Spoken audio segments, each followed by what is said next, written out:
ಒಂದು 50 ಎಕರೆ ಜಮೀನಿದೆ. ವೆಜಿಟೇಬಲ್ ತುಂಬ ಬೆಳಿತೀನಿ. ಇದುವರೆಗೂ ಯಾವುದರಲ್ಲೂ ಕೂಡ ರೈಟ್ ಇರಲಿಲ್ಲ ನನಗೆ. ಫಸ್ಟ್ ಟೈಮ್ ಬಂದಾಗ ನಾನು ಒಂದು 7 ಎಕರೆ ಬದನೆ ಗಿಡ ಹಾಕಿದ್ದೀನಿ. ಡೈಲಿ ಹೆಚ್ಚು ಕಮ್ಮಿ 2 ರಿಂದ 3 ಟನ್ ಬದನೆಕಾಯಿ ಸಿಗುತ್ತೆ. 6 ರಿಂದ 10 ರೂಪಾಯಿ ಬದನೆಕಾಯಿ ರೇಟ್ ಹೋಗ್ತಿತ್ತು. ನಾನು ಇಲ್ಲಿ ಬಂದು ನನ್ನ ಕಷ್ಟನೆಲ್ಲ ಹೇಳ್ಕೊಂಡೆ, ತುಂಬ ಲಾಸ್ ಆಗಿದ್ದೀನಿ ನಾನು. ನನಗೆ ಅದೇನು ಮಾಡ್ತೀವಿ ಗೊತ್ತಿಲ್ಲ. ಬಂದಾಗ ಇಲ್ಲಿ ಬಲಗಡೆಗೆ ಅಪ್ನೆ ಆಗಿತ್ತು. ಹೋಗಿ ಮಗನೇ ನೀನು ನನ್ನ ಸನ್ನಿಧಾನಕ್ಕೆ ಬಂದಿದೆಯಲ್ಲ, ನಿನಗೆ ಇಲ್ಲಿಂದ ಇತ್ತ ನೋಡು ನೀನು ಯಾವ ಥರ ಚೇಂಜಸ್ ಆಗುತ್ತೆ ನಿನ್ನ ಲೈಫ್ ಅಂತ ಹೇಳಿದ್ದು. ಈಗ ಸುಮಾರು 15 ದಿನದ ಹಿಂದೆ ಬಂದಿದ್ದು ನಾನು. ಸುಮಾರು ಸೆಪ್ಟೆಂಬರ್ 10ನೇ ತಾರೀಕಿಗೆ ಬಂದಿದ್ದು. ಆವಾಗ ನನ್ನ ಬದನೆಕಾಯಿನ ರೇಟು 6 ರಿಂದ 10 ರೂಪಾಯಿ ಇತ್ತು ಅಷ್ಟೇ. ಅವಾಗ ಏನು ಮಾಡೋದು ಅಂತ ಯೋಚನೆ ಮಾಡಿದೆ. ಏಕ್ದಮ್ ಇದ್ದಕ್ಕಿದ್ದಂಗೆ 20 ರಿಂದ 25 ರೂಪಾಯಿ ಹೋಯಿತು. ಆಮೇಲೆ ಈಗ ಒಂದು ಬೀಡ್ ಕೊಯ್ದೆ ನಾನು. 10 ಟನ್ ಸುಮಾರು 10 ಟನ್ ಬದನೆಕಾಯಿ ಸಿಕ್ತು. 30 ರೂಪಾಯಿ ಪೂರ 30 ರೂಪಾಯಿಗೆ ಕ್ರಾಸ್ ಆಯಿತು. ನನಗೇನು ದೂರ ಏನಿಲ್ಲ, ಇದು ಅಮ್ಮನವ್ರ ಸನ್ನಿಧಾನ. ಒಂದು 25 ರಿಂದ 30 ಕಿಲೋಮೀಟ್ರು. ನನಗೆ ಇಲ್ಲಿ ಬರಬೇಕು ಅಂದರೆ ಏನೋ ಒಂಥರ ಖುಷಿ.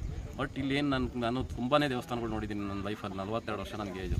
ಆದರೂ ನನಗೆ ಎಲ್ಲೂ ಕೂಡ ಈ ಸತ್ಯ ಕಂಡಿರಲಿಲ್ಲ ನನಗೆ. ನನಗೆ ಇಲ್ಲಿ ಏನು ಅಂದರೆ ಇದೇನೂ ಕೂಡ ಒಬ್ಬರು ನೋ ಎಕ್ಸ್ಪೆಕ್ಟೇಷನ್, ಏನೂ ಎಕ್ಸ್ಪೆಕ್ಟೇಷನ್ ಮಾಡಲ್ಲ. Free service. ಮತ್ತು ಇಲ್ಲಿ ಗುರುಗಳು ನೋಡಿ ನಾನು 3 ಸತಿ ಬಂದರೂ ನನಗೆ ಅವ್ರನ್ನ ಭೇಟಿ ಮಾಡೋಕ್ಕಾಗಲಿಲ್ಲ. ಅಮ್ಮನವ್ರ ಹತ್ರ ಬರ್ತಿದ್ದೆ, ನಾನು ನೋವು ಹೇಳ್ತಂತಿದ್ದೆ, ಹೋಗ್ತಿದ್ದೆ. ಬಟ್ ಏನೂ ಕೂಡ 1 ರೂಪಾಯಿ ಇಲ್ಲಿ ಏನೂ ಖರ್ಚು ಮಾಡಿದ್ದು ಏನೂ ಇಲ್ಲ. ತುಂಬ ಒಳ್ಳೇದಾಗ್ತಾಯಿದೆ ನನಗೆ. ಹಾಗಾಗಿ ಮತ್ತೆ ಬಂದು ನಾನು ಅರ್ಕೆ ಅಮ್ಮನವರಿಗೆ ಭಕ್ತರ